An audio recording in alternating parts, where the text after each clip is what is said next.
کبھی ایسا محسوس ہوا ہے کہ زندگی مسلسل امتحان لے رہی ہے، چاہے وہ عقیدے کا معاملہ ہو، دولت کا یا پھر طاقت کا؟ قرآن مجید کی ایک سورت الکہف یعنی غار والی سورت ہمیں انہی چیلنجز سے نپٹنے کے لیے ایک بہترین رہنمائی فراہم کرتی ہے۔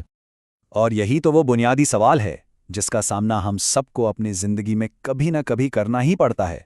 عقیدے کے چیلنجز، دولت کی کشش، علم کا امتحان یا طاقت کی ذمہ داری، یہ وہ راستے ہیں جو انسانی تجربے کا ایک لازمی حصہ ہیں۔ اور مزے کی بات یہ ہے کہ اس سوال کا جواب ہمیں اسی صورت میں ملتا ہے۔ یہ ہمیں 4 بہت ہی طاقتور کہانیوں کے ذریعے ایک ایسا فریم ورک دیتی ہے جو ان عالمی چیلنجز کو سمجھنے اور ان پر قابو پانے میں ہماری مدد کرتا ہے۔ تو چلیں اس فریم ورک کو ذرا کھول کر دیکھتے ہیں۔ یہ سورت ہمیں بتاتی ہے کہ انسانی زندگی میں 4 بڑی آزمائشیں آتی ہیں، اور حیرت کی بات یہ ہے کہ ہر آزمائش کا مقابلہ کرنے کا راستہ بھی دکھاتی ہے۔ تو یہ ہیں وہ 4 آزمائشیں: ایمان کی، دولت کی، علم کی اور طاقت کی۔ ہماری آج کی یہ جو گفتگو ہے یہ انہی 4 کہانیوں سے ہو کر گزرے گی، اور ہم دیکھیں گے کہ سورۃ الکہف ان میں سے ہر ایک کے بارے میں کیا انمول سبق سکھاتی ہے۔ تو پہلی کہانی ہمیں ایک ایسے دور میں لے جاتی ہے جب اپنے عقیدے پر قائم رہنا جان لیوا ہو سکتا تھا۔ یہ ان چند نوجوانوں کی کہانی ہے جنہوں نے ظلم سے بھاگ کر اپنے ایمان کو بچایا۔ یہ ایمان کی سب سے بڑی آزمائش ہے۔ ذرا سوچیں، اپنے پورے معاشرے کے شرک کو چھوڑ کر صرف ایک خدا پر ایمان لانے کی ہمت کرنا۔ جب ان کی جان کو خطرہ ہوا تو انہوں نے غار میں پناہ لی اور اللہ سے صرف رہنمائی کی دعا کی، اور پھر ایک معجزہ ہوا۔ اللہ نے انہیں صدیوں تک سلا کر محفوظ کر لیا۔ ان کی یہ کہانی ایک امید کی علامت بن گئی کہ جو ایمان پر ڈٹے رہتے ہیں، اللہ انہیں کبھی اکیلا نہیں چھوڑتا۔ اچھا، تو اب چلتے ہیں دوسری آزمائش کی طرف، ایک ایسی آزمائش جو شاید آج ہم میں سے بہت سے لوگوں کو اپنی سی لگے گی، اور وہ ہے دولت کی۔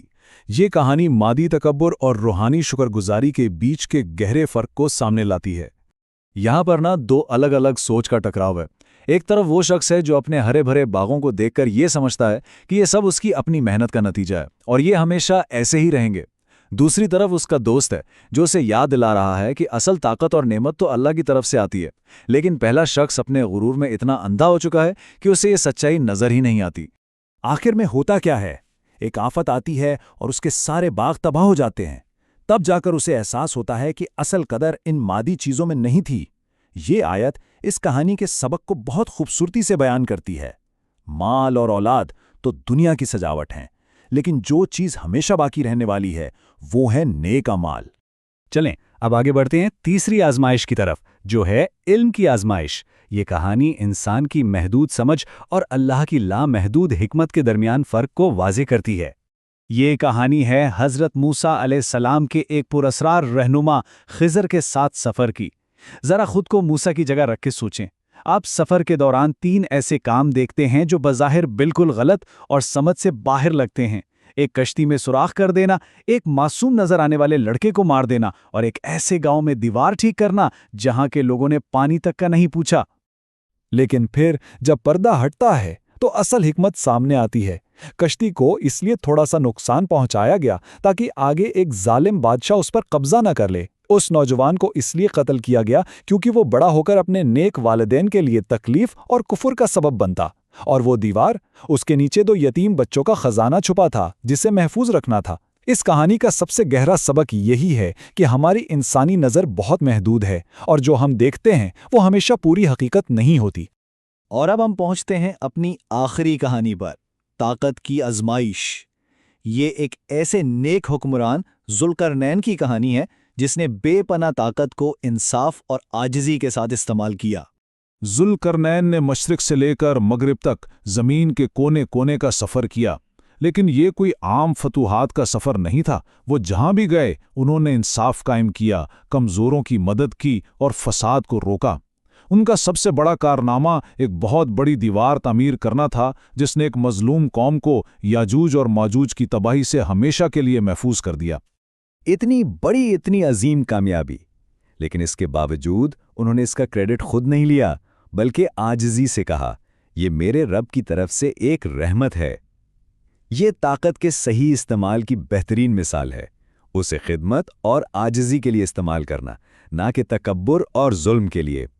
یہ ہمیں یاد دلاتا ہے کہ حقیقی طاقت صرف اور صرف اللہ کی ہے۔